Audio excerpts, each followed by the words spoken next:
Good morning students. நம்ம last கிளாஸ்ல consistency of system of linear ஈக்குவேஷனை பற்றி பார்த்தோம். ஒரு சிஸ்டம் ஆஃப் லீனியர் ஈக்குவேஷனுடைய கன்சிஸ்டன்ட் அதுக்கு சொல்யூஷன் இருக்கா இல்லையா, இப்படி சொல்யூஷன் இருந்தது அப்படின்னா யூனிக் சொல்யூஷனா இன்ஃபினைட் நம்பர் ஆஃப் சொல்யூஷனா அப்படிங்கிறத பார்த்தோம். ஸோ லாஸ்ட் கிளாஸ்ல நான் ஹோமோஜினியஸ் ஈக்குவேஷன் பார்த்தோம். இப்போ பார்க்க போகிறது homogeneous system of linear equation. So homogeneous system of linear equation அப்படின்னா உடைய சிஸ்டம் ஆஃப் ஈக்குவேஷனுடைய ரைட் சைடில் உள்ள வேல்யூ எல்லாமே அட் அ டைம் ஜீரோவாக இருந்திருக்கும். ஓகேவா? ஸோ நான் ஹோமோஜினியஸ் ஈக்குவேஷன் அப்படின்னா ரைட் சைடில் உள்ள வேல்யூ அட் அ டைம் ஜீரோவாக இருக்காது. ஆனால் ஹோமோஜினியஸ் ஈக்குவேஷன் அப்படின்னா right side value at a time ஜீரோவாக இருந்திருக்கும். ஸோ ஒரு ஹோமோஜினியஸ் ஈக்குவேஷனை எப்படி சால்வ் பண்ணுறது அப்படின்னு பார்க்க போகிறேன். ஓகேவா? ஸோ ஒர்க்கிங் ரூல் அதே கான்செப்ட் தான். Working rule first one, right AX equal to O. உடைய ஈக்குவேஷனை ஏஎக்ஸ் ஈக்குவல் டு ஓ அப்படிங்கிற ஃபார்மெட்டில் எழுதுறேன். அங்கே ஏஎக்ஸ் ஈக்குவல் டு பின்னு எழுதுவோம்ல, இங்கே AX equal to O. O அப்படின்னா ஜீரோ மேட்ரிக்ஸ் அப்படின்னு அர்த்தம். Next right augment matrix A by O. So augment matrix ஏங்கிற கோஎஃபிஷியன்ட் மேட்ரிக்ஸுடைய ஃபோர்த்து காலமாக ஜீரோ மேட்ரிக்ஸை இன்க்ளூட் பண்ணுறேன். Next right A by O as row echelon form. A by ஓங்கிற augment மேட்ரிக்ஸை ரோ ஆப்ரேஷனை மட்டும் யூஸ் பண்ணி ரோ எக்கோலன் ஃபார்மெட்டுக்கு கொண்டு வரேன். ஓகேவா? அப்படி கொண்டு வந்ததுக்கப்புறம் rank of A equal to rank of A by O equal to number of unknowns. So ரெண்டு ரேங்கும் ஈக்குவலாக இருந்து நம்பர் ஆஃப் அன்னோன்ஸுக்கு ஈக்குவலாக இருந்தது அப்படின்னா system consistent and unique solution and it is trivial solution. That is trivial solution அப்படின்னா x, y, z உடைய value 0, 0, 0 அப்படின்னு இருந்திருக்கும். ஓகேவா? ஸோ trivial solution அப்படின்னா எல்லா சொல்யூஷனுமே ஜீரோவாக இருந்திருக்கும். Okay, next rank of A equal to rank of A by O less than number of unknowns. Rank of ஏயும் ரேங்க் ஆஃப் ஏ பை ஓவும் ஈக்குவலாக இருந்து நம்பர் ஆஃப் அன்னோன்ஸை விட கம்மியாக இருந்தது அப்படின்னா system consistent and infinitely many solution in addition with trivial solution. அதாவது ட்ரிவியல் சொல்யூஷன் கூட இன்ஃபினிட்லி மெனி சொல்யூஷன்ஸும் இருந்திருக்கும். அப்போ homogeneous equation is always consistent தான் எப்போதுமே. ஏன்னா உன்னுடைய ரேங்க் வந்து ஒன்று நம்பர் ஆஃப் அன்னோன்ஸுக்கு ஈக்குவலாக இருக்கும் அல்லது நம்பர் ஆஃப் அன்னோன்ஸை விட கம்மியாக இருக்கும். இந்த ரெண்டு ரேங்கும் டிஃப்ரெண்டாக இருக்க சான்ஸே இல்லை. So homogeneous equation is always consistent தான். இதை பேஸ் பண்ணி ஒரு நோட் பாரு. By Rouchis-Capablis theorem, Rouchis-Capablis theorem ஒரு theorem பார்த்தா ஞாபகம் இருக்கா? Rouchis-Capablis theorem, any system of homogeneous linear equation is always consistent. Homogeneous linear equation always consistent தான். ஏன்னா அதுக்கு கண்டிப்பாக one of the solution trivial solution-ஆக இருக்கும். அதனால homogeneous linear equation is always consistent. மறந்துடாதன்னா இது ஒரு important one word question. ஓகேமா? Next exercise 1.7. So homogeneous system of equation rank மெத்தடில் சால்வ் பண்ணிட்டு இருக்க. exercise 1.7 first sum. So given 3x plus 2y plus 7z equal to 0. Second equation 4x minus 3y minus 2z equal to 0. 5x plus 9y plus 23z equal to 0. Okay வா? So examல homogeneous non-homogeneous கொடுக்க மாட்டாங்க. நீ தான் அந்த right சைடில் உள்ள value at a time ஜீரோவாக இருந்தது அப்படின்னா அது ஹோமோஜினியஸ், அதர்வைஸ் நான் ஹோமோஜினியஸ் அப்படிங்கிறத அண்டர்ஸ்டாண்ட் பண்ணிக்கணும். ஓகேவா? ஸோ சிஸ்டத்துடைய கன்சிஸ்டன்ஸை பற்றி கேட்டாங்க அப்படின்னா நீ ரேங்க் மெத்தடை மட்டும்தான் யூஸ் பண்ண போகிற, வேறு மெத்தட் கிடையாது உனக்கு. Okay, so next solution given மேட்ரிக்ஸை AX equal to O அப்படிங்கிற ஃபார்மெட்டுக்கு எழுதியிருக்க. ஓகேவா? ஸோ A அப்படிங்கிறது கோஎஃபிஷியன்ட் மேட்ரிக்ஸ், Xங்கிறது அன்னோன் மேட்ரிக்ஸ், O அப்படிங்கிறது இந்த ஜீரோ மேட்ரிக்ஸ் 3x1 எழுதியிருக்கோம்ல அது. Next A by O. So coefficient matrix A கூட ஃபோர்த்து காலமாக ஜீரோ மேட்ரிக்ஸை உள்ளே இன்க்ளூட் பண்ணியிருக்க. இதை ரோ எக்கோலன் ஃபார்மெட்டை யூஸ் பண்ணி ரோ ஆப்ரேஷனை யூஸ் பண்ணி ரோ எக்கோலன் ஃபார்மெட்டுக்கு கன்வெர்ட் பண்ணணும். இப்போ இந்த 3 அப்படிங்கிறது தான் பைவட் எலமெண்ட். இந்த பைவட் எலமெண்ட்டுக்குள்ள இந்த 4ஐயும் 5ஐயும் ஜீரோவாக மாற்றணும். அதுக்கு ஃபர்ஸ்ட் ரோவை 4ஆலையும் செகண்ட் ரோவை 3ஆலையும் ப்ராடக்ட் பண்ணி R2ல இருந்து R1 மைனஸ் பண்ண போகிறேன்.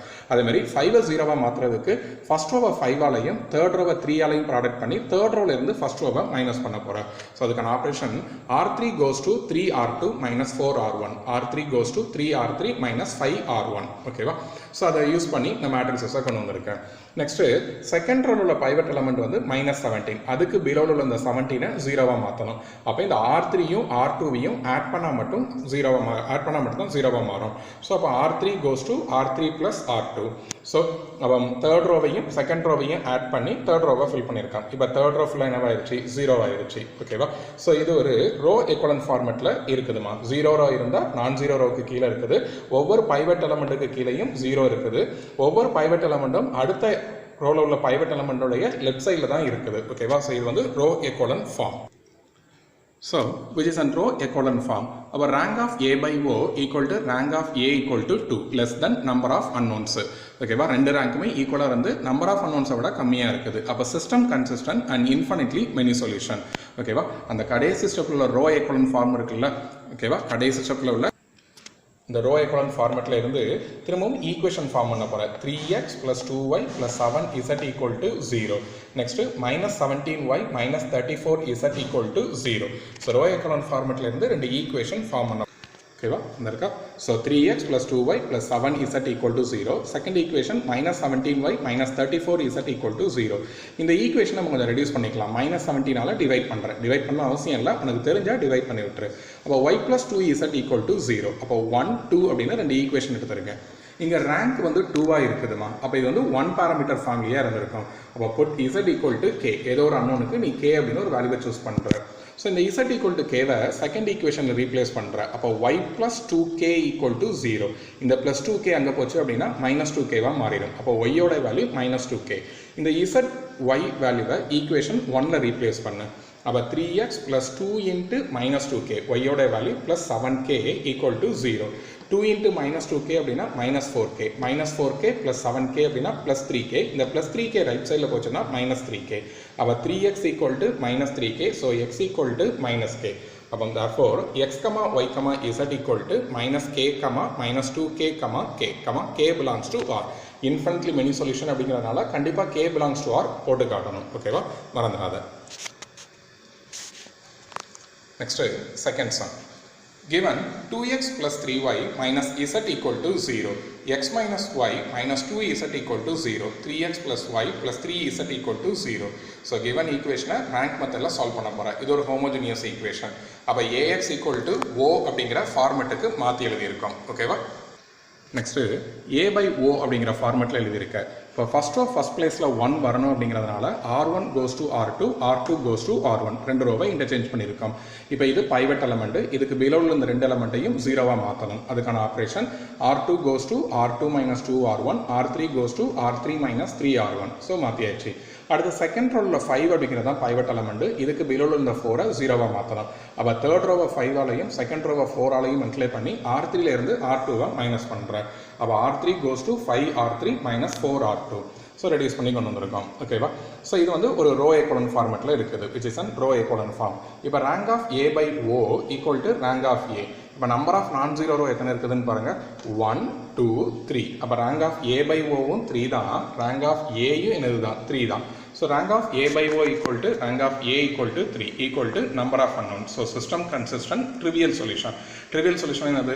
இந்த xy z வேல்யூ மூணுமே 0வாக தான் இருந்திருக்கும். அப்போ x, y, z = 0, 0, 0. ஓகேவா. ஸோ இதை பேஸ் பண்ணி ஒரு ஹோம்ஒர்க் கொடுத்துருக்கேன்.